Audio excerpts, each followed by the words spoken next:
Hey guys, we got this Mazda 3, it's 2012. Gonna be showing you how to replace these front brake rotors and pads. And we'll be doing a caliper as well. So first thing you're gonna have to do is remove the wheel.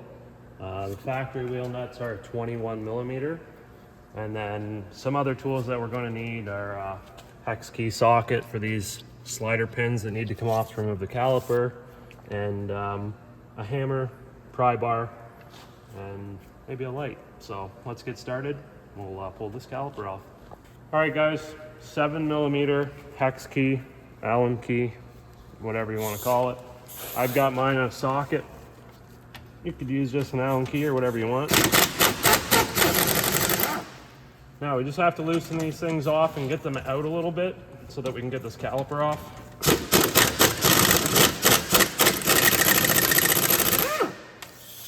You'll see inside, I'll try to show you with the light here. If you look down in here, where those pins go through into the actual anchor, we want to get those threads away from the actual anchor so that we can get the caliper off. And you also need to remove the spring clip that's right here. It's fairly simple. It just literally slides into the caliper. There's just 2 little holes. As you see, this one's extremely rusty, so they have a tendency of getting stuck in the brake caliper, and a lot of times they will break. So you can just like hammer them in a little bit, work them back and forth, spray some penetrating oil on them if you're going to be reusing them. If not, it might be a good idea to buy some before you get into this job.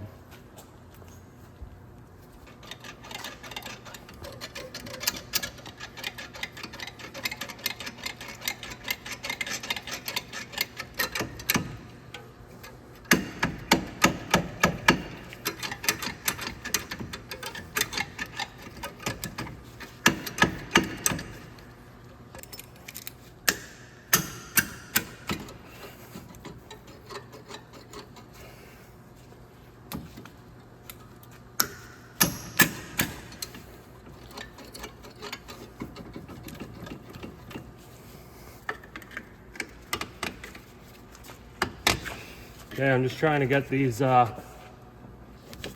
slider pins out a little bit.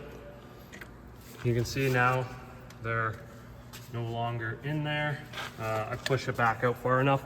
If you don't get it out of the road, what happens is it just runs into the bracket where the threads are. So that's still good. Now, these are seized in here. So instead of breaking them and not being able to replace them and having to get parts, I'm just gonna try to like bend this around and get the brake caliper off.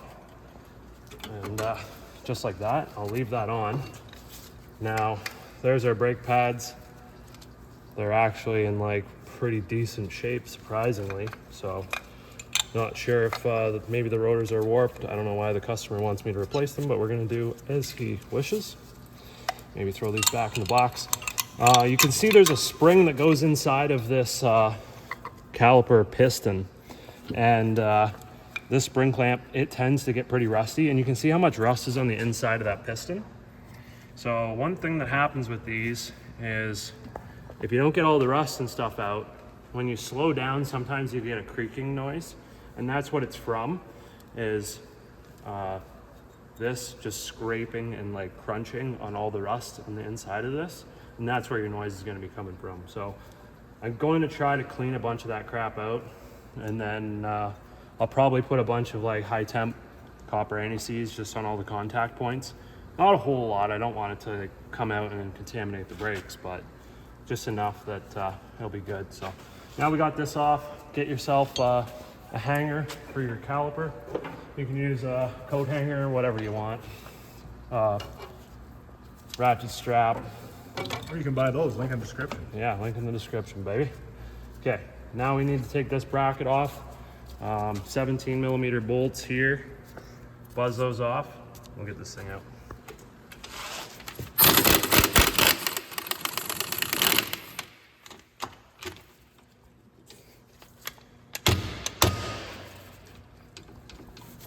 Man, rust sucks to deal with. Yeah. Thank you. Okay, one. See if I can sneak in here.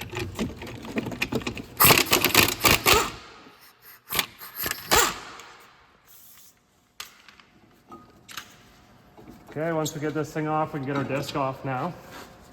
I'm replacing it, so I'm just gonna smash it with the hammer from the back side. Always try to hit it from the back side so that it doesn't do as much damage to the bearing internally. Saves it in the long run.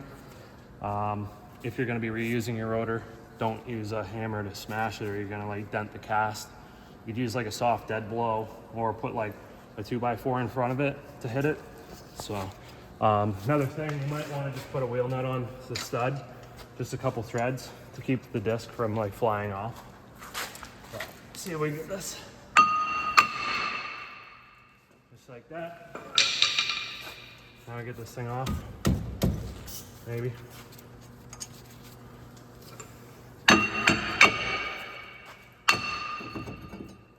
Perfect, okay. Now we need to clean everything up. You can see this backing plate is super rusty. Where this thing lives, we get a lot of rust. So they usually rip off. Just check to make sure yours is solid. Nothing worse than putting all the brakes on and then this thing gets rotten and like falls into your brakes and is making a bunch of noise. So clean all that up, and I'm gonna clean up this hub, so I'll show you that next. Okay, first thing I do is use these purple abrasive discs. You can use whatever you want. I find this works pretty good. I'm gonna go ahead and clean up the majority of the surface.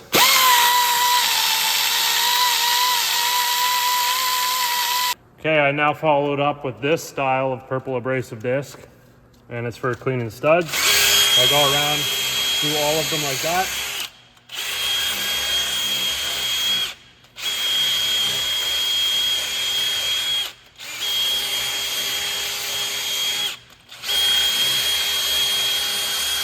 And then I follow that up, the last step. I use one of these wire cup brushes, and that's just gonna get into the spots that I couldn't get. So I usually do like all along in here, and then also I'll hit it in here too.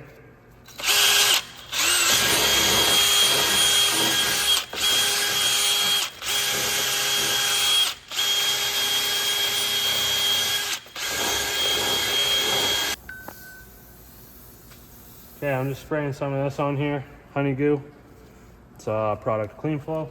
I do not get any on the studs. Don't put any on the studs, just around. So I'm just gonna work it around. I got a little brush. You can get these at the dollar store. And I do that to keep the rust from coming back, or try to like prevent it from coming back. And yeah, as soon as you get rust underneath of the disc, game over, man. You get rotor run out, which causes the disc to like wobble when you're like going down the road. And when you slow down, it makes your brake pedal pulsate.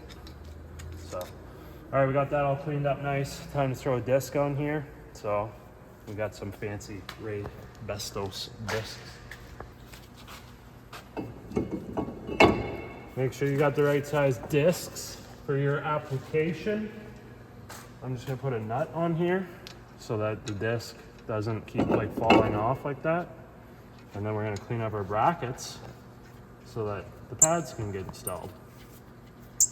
All right, so we've got our brackets here. Now, you can see all the rust that builds up in around here and down in the valley, and also on the pads as well. But what'll happen is you get all this rust that builds up, and it actually makes it really tight for the pads to be able to slide back and forth like this. Engage the brakes, they move this way, let off the brake pedal, it should float back a little bit. But they get really rusty, and when you apply the brakes, they get crammed on, and when you let go, they just stay there and drag. So it wears out your pads prematurely. It also induces a lot of heat into the disc, which can promote brake warpage and premature failure. So very important we get all this out. You can use a wire brush. If it's really thick, chip it off with like a screwdriver and a hammer if you have to. Sandblaster is ideal, but I understand not everybody has that option. Needle descaler works pretty good too. Check that tool out if you don't have one. But yeah, we'll get these things cleaned up and installed. All right, so I sandblasted in here and here and here. Also did around these spots here and here, the threaded portions for our caliper pins. And I also did around here where the bracket mounts to the steering knuckle. Now you can see we've got a bunch of rust scale and stuff all around here. If you wanted to, you could just chip that all off with a hammer, paint it, do whatever you want with it, completely up to you. I'm just going to spray a little bit of that honey goo on there. And that's just going to keep the rust from coming back, obviously. So we'll do that. And we're pretty much ready to throw this thing back on the car. All right, we're going to be torquing down these brackets here. Let me just buzz these down.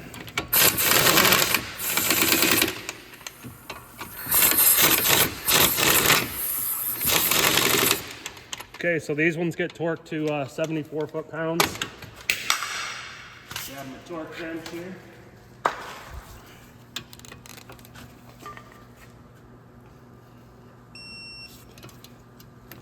One.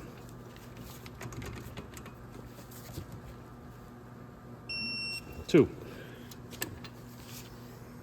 Okay, now we're gonna get the brake pads set up, ready to go. But before we do, one thing to note is that these slide pins need to move freely inside of the caliper body. And there's a rubber sleeve that sits inside of this brake caliper. Now what happens is you get rust that builds up between the caliper body and the rubber sleeve, and it puts a lot of tension. It constricts that pin so that it can't move very freely. So what you need to do if yours are very tight, these ones aren't too bad, but you got to take that rubber out and clean all the rust out of that bore and then slide the rubber back in. So these ones I'm just going to leave. They're fairly free, but if yours are stiff, do that. Okay, so I'm just going to push this piston back. I'm going to use these channel locks. Works pretty good. Looks like the caliper is moving back decently. You'll be able to tell it should be able to move back freely. If it takes a lot of force, or you like have to use a C-channel clamp or something like that, then your caliper is probably tight, and I would recommend replacing it. So we got this now. I'm just using a little bit of this copper anti-seize. A bunch of different manufacturers make this stuff. This is by Permatex. Put some of this on there. This is our inner pad that slides into the caliper body. So just get this off. Make sure we get all the rust. Get all that rusty stuff out of there. We'll get this thing stuck in there. Just like that. And now we got to do the outer pad. The outer pad, we can actually just set it right in place and just kind of hold it there. And then we'll slide this on. Slip those things over. Now we can get our pins and push those in. And we can tighten those down. Those pins get torqued down to 22 foot-pounds if you want to torque them.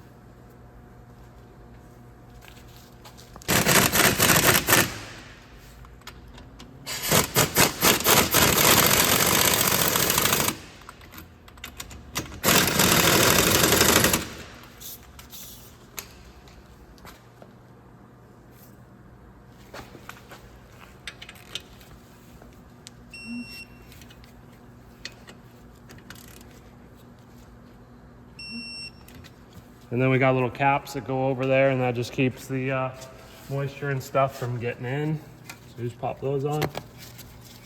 And that pretty much concludes that. We just got to get the wheel put on it now. And once we get the wheel put on, we torque those down to 100 foot-pounds. Yeah, don't leave this thing in there. Now, the back of the wheel's got a bunch of corrosion on there. I do recommend cleaning that off if yours has a bunch of corrosion. Otherwise, you run the risk of the wheel nuts coming loose over time. Obviously, retorque after 100 kilometers.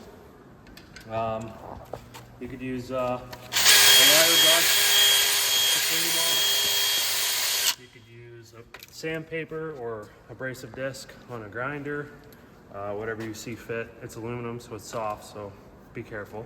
But that's pretty much it. We will be making another video for the brake caliper on the other side. I was telling you at the beginning of the video we're changing the brake caliper on it, so if you're looking for that, go check out that video.